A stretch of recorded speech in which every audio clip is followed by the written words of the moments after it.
আসসালামু আলাইকুম। আপনাদের সবাইকে স্বাগতম টেন্সের ২ নম্বর ক্লাসে। আজকে ২ নম্বর ক্লাসে আমরা অনেক কিছু শিখব। ফর এক্সাম্পল আমরা শিখব হাজার প্রশ্ন আপনি কিভাবে তৈরি করতে পারেন। আমরা আজকে খুব বেসিক বিষয়গুলো শিখব এবং আমরা হাজার প্রশ্ন বানানোর টেকনিক এক ক্লাসে শিখব। এখানে আমরা শিখব ডু ডাজ এর ব্যবহার, ডোন্ট ডাজন্ট এবং ডাব্লিউএইচ ওয়ার্ডগুলো কিভাবে ব্যবহার করতে হয় সবকিছু আমরা শিখব ইনশাআল্লাহ। সো ফার্স্ট ক্লাসে আমরা যেটা শিখেছিলাম সেটা হচ্ছে প্রেজেন্ট সিম্পল টেন্স বা প্রেজেন্ট ইনডিফিনাইট টেন্সের হ্যাঁ বোধক না বোধক সবকিছু আমরা শিখেছিলাম।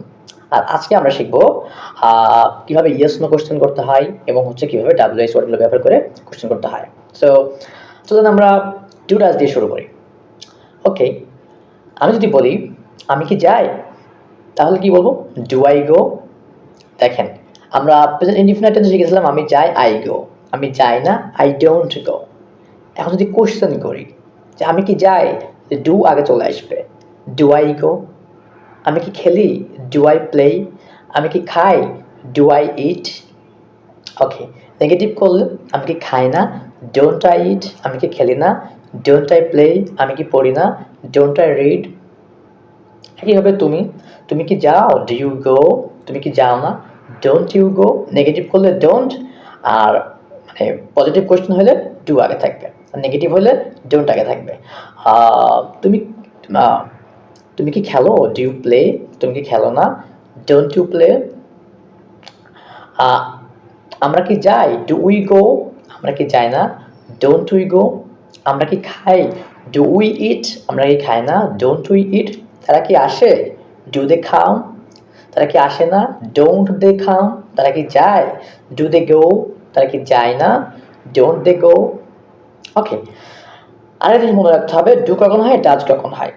ডু হচ্ছে সাবজেক্ট যখন আই, ইউ, উই, দে, এই চারটা হবে। সাবজেক্ট যখন আই মানে আমি, ইউ হচ্ছে তুমি, আমি তুমি, উই আমরা, দে তারা, আমি তুমি আমরা তারা মানে I, you, we, they. Subject যখন এই চারটা হয় কিংবা প্লুরাল সাবজেক্ট হয়, যেমন স্টুডেন্টস, টিচার্স, অনেকগুলোকে বোঝায়, এটাকে বলে প্লুরাল সাবজেক্ট। স্পেশালি আমরা আই, ইউ, উই, দে এই চারটা মনে রাখবো সবসময়, স্পোকেন ইংলিশে এগুলোই ব্যবহার হয়। সো সাবজেক্ট যখন এই চারটা বা প্লুরাল সাবজেক্ট হয় তখন প্রশ্ন করার সময় প্রেজেন্ট ইনডিফিনাইট টেন্স আমাদের কি আসে? ডু আগে আসে। ডু আগে আসে। যেমন তারা কি যায়? Do they go? আমি কি খাই? Do I eat? তুমি কি দেখো? Do you see? আমরা কি রান্না করি? Do we cook? সো এগুলো হলে ডু হবে, নেগেটিভ করলে ডোন্ট হবে। ওকে, আর ডাজ তাহলে কখন হবে? ডাজ হচ্ছে সাবজেক্ট যদি থার্ড পারসন সিঙ্গুলার নাম্বার হয়, যেখানে একজন ব্যক্তি বোঝায়, যেমন হি, শি, ইট, যে কোনো names, Rahim, Karim, Abdullah, Sultan, mother, father, brother, sister, teacher, মানে একজন বোঝাবে, এটাকে বলে আমরা জানি থার্ড পারসন সিঙ্গুলার নাম্বার হচ্ছে। তো সাবজেক্ট যদি থার্ড পারসন সিঙ্গুলার নাম্বার হয় তাহলে প্রেজেন্ট ইনডিফিনাইট টেন্স আমরা প্রশ্ন করার সময় কি হবে? ডাজ আগে আসবে। যেমন আগেরটা কি ছিল? আমি কি যাই? Do I go? কিন্তু এখন কি? সে কি যায়? Third person singular number he, does he go? সে কি খায়? Does he eat? সে কি নাচে? Does she? আমরা হি বা শি বলতে পারি, শি হলে মেয়ে, does she dance? Right. Rahim কি খেলে? Does Rahim play? করিম কি লেখে? Does Karim write? মা কি রান্না করে? Does mother cook? বাবা কি অফিসে যায়? Does father go to office? Negative করলে ডাজেন্ট। বাবা কি অফিসে যায় না? Doesn't father go to office? বাবা কি খায় না? ডাজেন্ট ফাদার ইট? করিম কি স্কুলে যায় না? Doesn't Karim go to school? সে কি ইংরেজি শেখে না? Doesn't he learn English? তাহলে থার্ড পারসন সিঙ্গুলার নাম্বার হইলে পজিটিভ প্রশ্নের সময় ডাজ, নেগেটিভের সময় ডাজেন্ট। ঠিক আছে, তাহলে আমরা ডু শিখলাম, ডাজ শিখলাম। ডু কখন? সাবজেক্ট যদি প্লুরাল সাবজেক্ট হয়, specially I, you, we, they, এগুলো হইলে ডু। আর থার্ড পারসন সিঙ্গুলার নাম্বার যেমন হি, শি, ইট, কোনো নাম, কোনো সম্পর্ক, কোনো একজন বোঝায় যখন, সেখানে আমাদের প্রশ্ন করতে ডাজ আসবে। নেগেটিভ হইলে ডু, নেগেটিভ ডোন্ট, আর ডাজের ডাজেন্ট। ডাজেন্ট আমরা আরও কিছু এক্সাম্পল দেখি, আমরা একটু কম্পেয়ার করে বুঝি, প্লুরাল সাবজেক্ট এবং সিঙ্গুলার সাবজেক্ট দিয়ে কম্পেয়ার করে বুঝি। ঠিক আছে, সো তুমি কি খেলো? Do you play? আর রহিম কি খেলে? Does Rahim play? ওকে, তুমি কি লেখো? Do you right? করিম কি লেখে? Does Karim write? Okay, so plural subject I, you, we, এগুলো হলে ডু। আর থার্ড পারসন সিঙ্গুলার নাম্বার হইলে ডাজ, আর নেগেটিভ ডোন্ট, ডাজেন্ট। এরপরে আসি আমরা ডাব্লিউএস ওয়ার্ড কীভাবে ইউজ করবো, রাইট? সো ডাব্লিউএস ওয়ার্ডগুলো এই ডু, ডাজ বা ডোন্ট, ডাজেন্টের আগে অর্থ অনুযায়ী বসাই দিলে সেটা ডাব্লিউএস ওয়ার্ড হয়ে যাবে বা ডাব্লিউএস কোয়েশ্চেন হয়ে যাবে, ঠিক আছে? যেমন আমরা শিখলাম আমি কি যাই, ডু আই গো। এখন যদি বলি আমি কোথায় যাই, তাহলে হোয়ার মানে কোথায়, হোয়ার ডু আই গো। আমি কেন যাই, হোয়াই ডু আই গো। আমি কিভাবে যাই, হাউ ডু আই গো। দেখেন ওই স্ট্রাকচার কিন্তু সেম আছে। ডু কোশ্চেন করলে ডুটা আগে থাকবে, আর এখানে ডাব্লিউএস মানে ওয়ার্ডটা অর্থ অনুযায়ী বসে যাবে। ওকে, তাহলে তুমি কি যাও, আমরা পড়লাম তুমি কি যাও, ডু ইউ গো। তুমি কোথায় যাও, হোয়ার ডু ইউ গো। তুমি কিভাবে যাও, হাউ ডু ইউ গো। তুমি কিসের জন্য যাও, for what do you go. তুমি কার সাথে যাও, with whom do you go. তুমি কখন যাও, when do you go, right?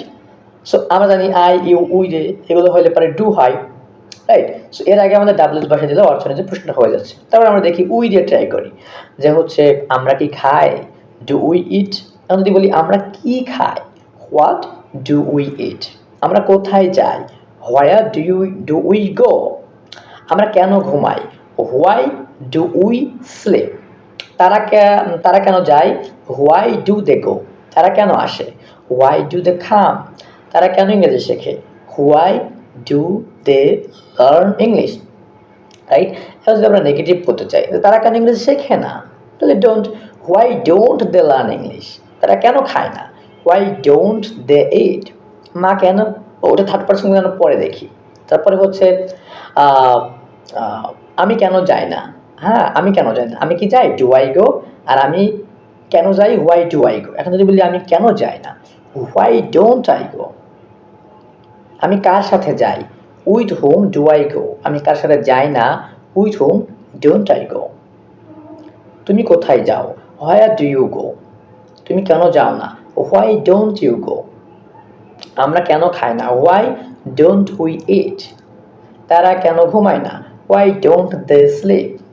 So WH ওয়ার্ডগুলো অর্থ অনুযায়ী বসাই দিলে সেটা ডাব্লিউএস কোশ্চেন হয়ে গেল। সো এখন আপনি ডু, ডাজ, ডোন্ট, ডাজেন্ট ব্যবহার করে হাজার হাজার শব্দ, হাজার হাজার প্রশ্ন আপনি তৈরি করতে পারবেন ইনশাল্লাহ। সো এখন থেকে আমরা ডাজের ব্যবহারটা, ডাজের সাথে ডাব্লিউএস ব্যবহার। সো যদি থার্ড পারসন সিঙ্গুলার নাম্বার হয়, যেমন হচ্ছে সে কি যায়, ডাজ হি গো। আমরা জানি থার্ড পারসন হলে ডাজ।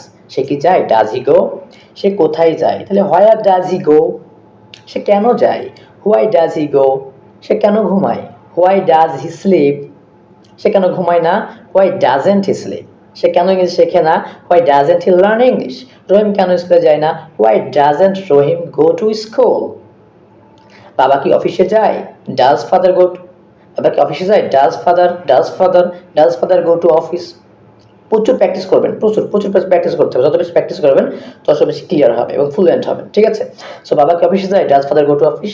বাবা কখন অফিসে যায়, when does father go to office. বাবা কেন অফিসে যায় না, why doesn't father go to office. মা কি রান্না করে, ডাজ মাদার কুক। এখন যদি মা আসলে কি রান্না করে, what does mother cook, WS ওয়ার্ডটা অর্থনীতি এখানে বসে গেল। মা কোথায় রান্না করে, হোয়ার ডাজ মাদার কুক। মা কিভাবে রান্না করে, হাউ ডাজ মাদার কুক। কেন রান্না করে না, why doesn't mother cook. So আশা করি আপনারা ডু, ডোন্ট, ডাজ, ডাজেন্ট এবং এইগুলোর সাথে আবার ডাব্লিউএস ওয়ার্ড ব্যবহার করে কীভাবে হাজার হাজার প্রশ্ন তৈরি করতে হয় সেই কনসেপ্টটা আপনাদের ক্লিয়ার হয়েছে। যদি ক্লিয়ার হয় তাহলে ভিডিওতে লাইক করবেন, শেয়ার করবেন আপনাদের লাভ ওয়ানদের সাথে, আপনাদের শুভাকাঙ্ক্ষীদের সাথে, এবং অনেক বেশি প্র্যাকটিস করবেন। আর যদি কোনো প্রশ্ন থাকে, কোনো বিষয়ে এখনও কনফিউশন থাকে, অবশ্যই আমাকে জিজ্ঞাসা করবেন। আর হচ্ছে ফার্স্ট ভিডিওটা আগে অবশ্যই দেখে আসবেন, তাহলে সেকেন্ড ভিডিওটা বুঝতে সুবিধা হবে। আর থার্ড ভিডিওটাতে আমরা শিখবো, পরে যে ভিডিওটা আমাদের আসবে সেটাতে থাকবে আমরা অ্যামিজার কীভাবে ব্যবহার করতে হয়, অ্যামিজার ব্যবহার করে কীভাবে প্রশ্ন করতে হয় এবং কখন অ্যামিজার হয়, কখন ডু ডাজ হয়, এগুলোর পার্থক্য আমরা আবার নেক্সট ক্লাসে শিখবো। সো সবার সাথে দেখা হবে নেক্সট ক্লাসে। Till then, stay good, stay positive, and keep learning, keep practicing. Assalamu alaikum, all the best, ta-da!